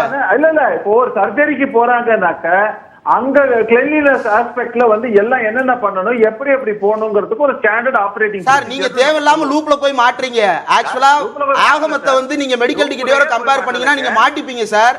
அதனால கிளியரா சொல்லுங்க. இப்படி புரிஞ்சுக்கலாம், எளிமையா இப்படி புரிஞ்சுக்கலாம் திரு ரமேஷ் சேதுராமன். பிரதிஷ்டை செய்யறதுங்கிறது பிறப்பால் வழங்கக்கூடிய தகுதியா அல்லது கற்றுக்கொள்வதன் மூலமாக வரக்கூடிய ஒரு தகுதியா? அதானே, அப்படி புரிஞ்சுக்கலாமா? சரி, அது விளக்கம் சொல்லுங்க. இடைவெளிக்கு பிறப்பால்ங்கிற தகுதிங்கிறதே கிடையாது, எல்லாமே. சரி சார், தமிழ்நாட்டில இருந்து வேதம் படித்த இளைஞர்கள் இருக்கிறாங்க, பெண்கள் இருக்கிறாங்க, அவங்கள அனுப்புறோம். பிரதிஷ்டை செய்ய அனுமதிப்பீங்களா? இல்ல, அவர் பதில் சொல். இல்ல பிரதமர் வால்மீகி வரலுக்கு யாருமே பிறப்பால வந்து அவங்க வந்து ரிஷியா இல்ல இந்திரகுமார். அவங்க நாங்க தூக்கி கொண்டாடக்கூடிய இவங்க எல்லாருமே பாத்தீங்கன்னாக்க அவங்க பிறப்பால் இல்ல, அவங்களுடைய அதுக்கப்புறம் தவம்ல இருந்து ஆரம்பிச்சு அவங்க வந்து எல்லாவற்றையும் கற்று சேர்ந்து அதற்கப்புறம் தான் அந்த நிலைக்கு உயர்ந்திருக்காங்க. அப்படி இருக்கக்கூடிய ஒன் லாஸ்ட் கொஸ்டின். நான் வந்து வேதம் படிக்கிறேன், என்னை அர்ப்பணித்துக் கொள்கிறேன். வேத பாடசாலையில் அட்மிஷன் போடுவோம். அட்மிஷன் போட்டு நான் படித்து முடித்து வேதங்களை எல்லாம் பாராயணம் செய்து 90 வயதானாலும் சங்கராச்சாரியார் என்னுடைய வேத விற்பன்ன தன்மையை வைத்து என்னை இதை செய்ய அனுமதிப்பாரா? மாட்டார் என்றால் ஏன்? இல்ல, இந்திரகுமார் அவர்களை விடுங்க சார். இந்திரகுமார் அவர்களை விடுங்க. இதே 11 நாள் விரதம், இதே வேதம் படிக்கிறது, இதே ஆகமம், இது எல்லாத்தையும் பின்பற்றினா மாண்புமிகு மேதகு குடியரசுத் தலைவர் அவர்களை இவர்கள் அனுமதிப்பாங்களா? திரௌபதி முர்மு அவர்களை இவங்க அனுமதிப்பாங்களா? சரி, திரு சூர்யாவும் கை உயர்த்தினீங்க. சொல்லுங்க, நான் இடைவெளிக்கு போறேன். இடைவெளிக்கு போயிட்டு வாங்க, அப்புறம் நான் எல்லாத்துக்கும். ரமேஷ் சேதுராமன், நீங்க ஏதாவது பதில் சொல்லணுமா? இல்ல இவங்க கேக்குறது எல்லாமே கரெக்ட். நான் ஒரே ஒரு வார்த்தையை மட்டும் கேக்குறேன். இவங்க எல்லாம் கற்றே தேர்ந்து தெரிஞ்சு இவங்க சங்கராச்சாரியார் ஒத்துக்கொள்வாரா அப்படின்னாக்க நான் திரும்பவும் சொல்லக்கூடியது, எங்கேயான அந்த இடத்துல நீ பிறப்பால பிராமணனா இருந்தா மட்டும்தான் நீ இதை பண்ணணும், நீ அப்படி சொல்லப்படல. அங்க தெளிவாக. அதனாலதான் கேக்குறேன், நான் வந்து படித்து பிராமணனாக முடியுமா? படித்து பிராமணனாக படித்தால் மட்டும் பிராமணனாக முடியும். பிறந்தால் பிராமணனாக முடியும் பிரம்மனின் தலையில். ஒரு நிமிஷம். அது சனாதனம் சொல்வது, நீங்களும் நானும் சொல்லல. சனாதனம் சொல்லுது பிரம்மனின் தலையில் பிறந்தவர் பிராமணர் என்று. அவர் பதில் சொல்ற. இடைவெளி படிச்சுட்டு வாங்க. அதே மாதிரி சரியான சார், நீங்க சனாதனம் உங்களுக்கு வேணுமா அல்லது பகவத்கீதை வேணுமா அல்ல ரெண்டு ஒண்ணா? ஏன் மாத்தி மாத்தி பேசுறீங்க? கிடையாது. மனு தர்மம் என்ன சொல்லுது? மனு தர்மம் என்ன சொல்லுது? சரியா இருக்கு. மனு தர்மம் என்ன சொல்லுது? அந்த மாதிரி பார்த்தா இல்ல என்ன ஒரே ஒரு கிளாரிபிகேஷன் தான். இல்ல ஒரே ஒரு கிளாரிபிகேஷன் தான். நம்ம திரு இந்திரகுமார் சொல்றதெல்லாம் ஒட்டுமொத்தமா சேர்த்து ஒரு கிளாரிபிகேஷன். அவர் 11 நாள் விரதம் இருக்கிறார் பிரதமர். கடுமையான விரதங்களை மேற்கொள்கிறார். மந்திரங்கள்லாம் அவர் கற்றுக்கொள்கிறார். எதெல்லாம் தகுதியாக பிரதிஷ்டை பண்ணுவதற்கு தேவையோ அதெல்லாம் அந்த தகுதியெல்லாம் தகுதிப்படுத்திக் கொள்கிறார். ஆனாலும் அவருக்கு அனுமதி மறுக்கப்படுதேங்கிற கேள்விதான். ஒரு நாட்டின் பிரதமருக்கே அந்த அனுமதி மறுக்கப்படுதே ஏன்? அதுல ஏதாவது ஒரு விளக்கம் இருந்தா நம்ம இடைவெளிக்கு போயிடலாம். ஒரு நிமிஷம். இதுல பல ரூல் இருக்குங்க. ஒரு உதாரணத்துக்கு சொல்றேன். நம்ம பல கோவில்கள்ல தமிழ்நாட்டுல பாக்குறோம். தமிழ்நாட்டுல ஏதாவது வந்து ஒரு சில கோவில்கள்ல மீனவர் இனத்தை சேர்ந்தவர்கள் அவங்களே அவங்க சார் அதெல்லாம் குலதெய்வம் கோயில் சார், அதெல்லாம் அவங்களே கட்டிக்கிற கோயில். அது குலதெய்வம் கோயில். ராமர் கோயில்ல முடியுமா முடியாதான்றத மட்டும் சொல்லுங்க. மற்ற கோயில்லாம் விட்டுறலாம். இல்ல சரி ஓகே, நான் சூர்யாவும் அதுக்கு விளக்கம் சொல்றேன்றாரு. சாமியை தூக்கிட்டு போகணும்னா ஒரு நிமிஷம் சார், அது சாமியை தூக்கிட்டு போகணும்னா கூட அதுக்கான முறையான விரதம் இருந்தது. சபரிமலைக்கு போறாங்க, சபரிமலைக்கு போறோம்னா முறையா விரதம் இருந்து பண்ணணும் அப்படின்னாக்க அதை பண்ணாக்க இவங்க உள்ளுக்குள்ள போய் எல்லாம் பண்ணிட முடியுமா? இந்த மாதிரி ஒவ்வொரு கேள்வியையும் கேட்கணும் ஆரம்பிச்சாக்க இதெல்லாம் பிறப்புல போய் முடியும். ஒவ்வொரு கேள்வியும் கேட்டா பிறப்புல. ரமேஷ் சார், இடைவேளைக்கு நேரம் ஆயிடுச்சு. நான் இடைவேளைக்கு நேரம் ஆயிடுச்சு. அவரு திரு சூர்யாவும் விளக்கம் கொடுக்குறேன்னு சொல்லியிருக்காரு. திரு சங்கராச்சாரியார் ஒரு விஷயத்தை ரொம்ப தெளிவுபடுத்துறாரு அவரோட பேட்டியில. நீங்க நிகழ்ச்சிகளை நடத்தலாம், ராம பஜனை செய்யலாம், பாடல்களை இசைக்கலாம், விரிவுரைகள் செய்யலாம், இவற்றை எல்லாத்தையும் செய்யலாம், பிரதிஷ்டை பண்ண முடியாதுன்றதான் அவருடைய கருத்தா இருக்கு. தெளிவுரை அவருடைய கருத்தா இருக்கு. அதனாலதான் அந்த முக்கியமான மதத்தின் தலைவராக அவருடைய கருத்தாக நம்ம பார்த்துக்கலாம். ஓகே திரு சூர்யா, 2 கேள்வி. குழந்தை ராமரை பிரதிஷ்டை செய்வதற்கான உரிமை பிரதமருக்கு இல்லை அப்படின்னு இந்து மடாதிபதிகளுடைய எதிர்ப்புங்கிறது ஒன்று.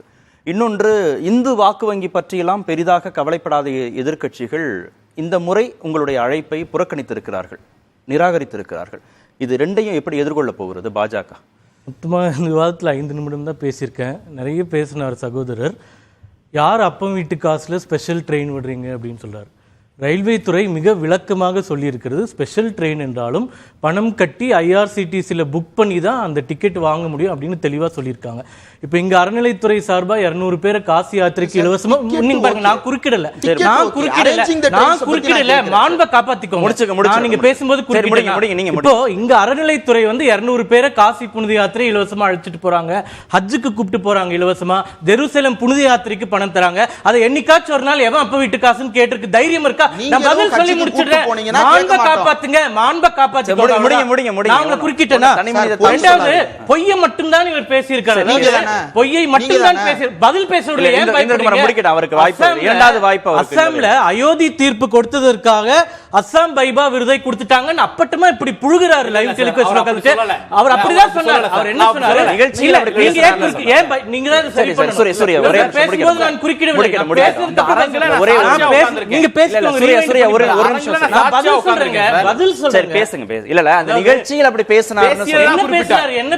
முதல்வர் என்ன சொன்னார்னா, நீதித்துறைக்கு முதலில் இந்த பகுதியிலிருந்து ஒரு உச்சநீதிமன்ற தலைமை நீதிபதி சென்றிருக்கிறார். அவர் நீதித்துறைக்கு செய்த சாதனைக்காக இந்த விருது வழங்கப்படுகிறது. அயோத்தி தீர்ப்பு என்பது வரலாற்று முக்கியத்துவம் வாய்ந்த தீர்ப்பு. அந்த தீர்ப்பின் போது இந்த பகுதியை சேர்ந்த ஒரு தலைமை நீதிபதி இருந்ததால் அஸ்ஸாமியர்களுக்கும் இதில் பங்கு இருக்கிறது. அவர்தான், அவர்னால தீர்ப்பு வந்துருச்சு, அவர்னால பதில் சொல்ல விடுங்க. நான் வாசிக்கிறேன், நானும் வாசிக்கிறேன். என்ன பேசுறேன், ஒரு ஸ்பீச்சை எப்படி வேணா இன்டர்ப்ட் பண்ணிக்கலாம். அவர் பேசுனது வெர்பாட்டின் போடுங்க. இப்போ பிராண பிரதிஷ்டை மோடி அவர்கள் ஏன் போனார் அப்படின்னு கேட்கிறார். சோமநாதர் ஆலயம் பிராண பிரதிஷ்டை செய்யப்பட்ட போது நேரு அவர்களுக்கு தான் அழைப்பு விடுக்கப்பட்டது. ஏன்னா அந்த நாட்டினுடைய அரசரை வைத்து செய்வது வழக்கம். அவர் வரலன்னு சொன்னதுனால அப்போது ஜனாதிபதியா இருந்தார் ராஜேந்திர பிரசாத் அவர்களை வைத்து செய்யப்பட்டது. இப்ப இங்க பிராண பிரதிஷ்டை மோடி அவர்கள் செய்யவில்லை. ரமேஷ் சேதுராமன் செய்தார்.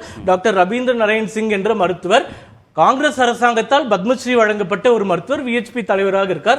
அவரும் அவரது மனைவியும் எஜமானர்களாக வைத்து இந்த நிகழ்வு நடத்தப்படுகிறது. இவர் கேட்கிறாரு, அது ஏன் மோடி அவர்கள் உட்காரவில்லை? நான் என்ன சொல்றேன், அதை முடிவு செய்வதற்கு ட்ரஸ்ட் இருக்கு. இப்ப நான் திருச்செந்தூர் கோயில்ல திரு சபரீசன் அவர்கள் கோவில் செல்வதனால கோவில் மூடப்பட்டது, 6 மணி நேரம் பக்தர்கள் காக்க வைக்கப்பட்டார்கள். அதுக்கு போய் நான் கேள்வி கேட்கணுமா? எல்லா இடத்துலயும் வெளிப்படையா இருக்கு. உண்மையா நடந்தது ஆதாரங்கள் எதிர்ப்பு ஒருத்தர் எதிர்ப்பு தெரிவிச்சிருக்காரு, எவ்வளவோ பேர் ஆதரவு செஞ்சிருக்காங்க. அதை பத்தி ஏன் பேச மாட்டேங்கிறோம்? ஒரு வீட்டுல ஒரு நைட் டிஃபன் செய்யறதுக்கே சண்டை வரும்போது இவ்வளவு பெரிய இந்து மதத்துல இன்டர்பிரிட்டேஷன்ல கருத்து வேறுபாடுகள் இருக்கதான் செய்யும். அப்ப எதிர்க்கிறவங்களை மட்டும் வச்சுட்டு நம்ம பேசுறது சரியாக இருக்காது. இன்னும் கடைசியா ஒன்று சொல்றாரு, தீர்ப்புல கோவில் இருக்குன்னு சொல்லவே இல்லையா. தீர்ப்பு மிக தெளிவாக இருக்கிறது. 1445 பக்கங்கள் கொண்ட தீர்ப்பு. அவங்க என்ன சொல்றாங்கன்னா, வெள்ளைக்காரர் கமிஷன் போட்டதிலிருந்து வெள்ளைக்கார அதிகாரிகள் வரை கோவில் இடிக்கப்பட்டு மசூதி கட்டப்பட்டதுன்னு 4 அறிக்கைகள் சமர்ப்பிச்சிருக்காங்க. அத தீர்ப்பு ஏத்துக்கங்க. பதில் சொல்ல விடுங்க சார். ஆடண்டாவை வாசிக்கிறாரு. ஏன் பயப்படுறீங்க? ஜட்ஜ்மென்ட் வாசிங்க. ஆடண்டாவை வாசிக்கிறீங்க.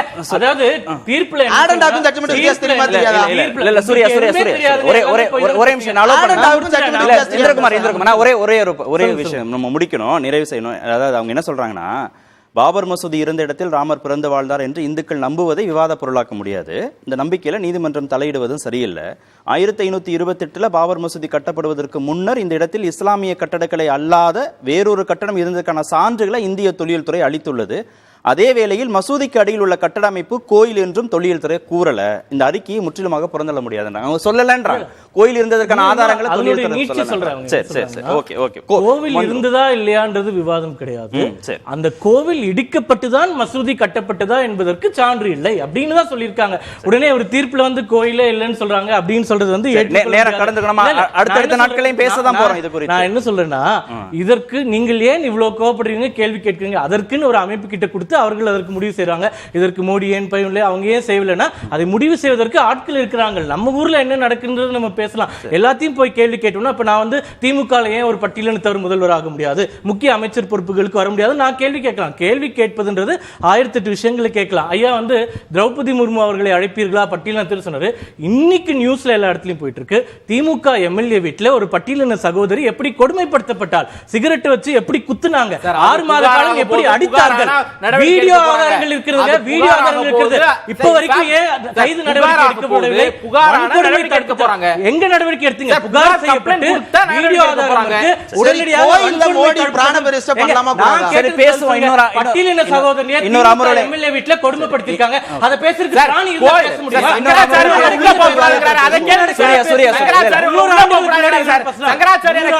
சூர்யா இதுல இல்ல எந்த ஒரே கடவுள் நம்பிக்கை இல்லாதவங்களுக்கு என்ன வேலை? நாங்க கேக்குறோம். சூர்யா நம்ம நிறைவு செய்வோம்.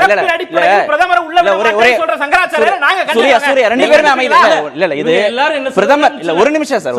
இது வந்து பிரதமர் கலந்து கொள்ளக்கூடிய ஒரு விழா. இதுல சர்ச்சைகள் வந்து விவாதிக்கிறோம். நம்ம பொதுமக்களுக்கு தெரியப்படுத்த இது நம்ம ஒன்னும் தனி மனித தாக்குதல்கள் தேவையில்லை. ஒரு மாற்று புரிதல் இருக்கு. பிரதமர் அனுமதிக்கப்பட மறுக்கிறார்னு சொல்றாங்க. அதெல்லாம் இல்ல.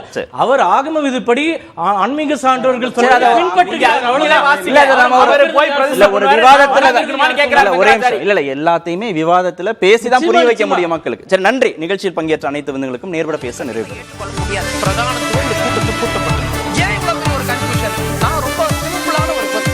அவருக்கு வேற எந்த விதமான ரைட்ஸும் கிடையாது.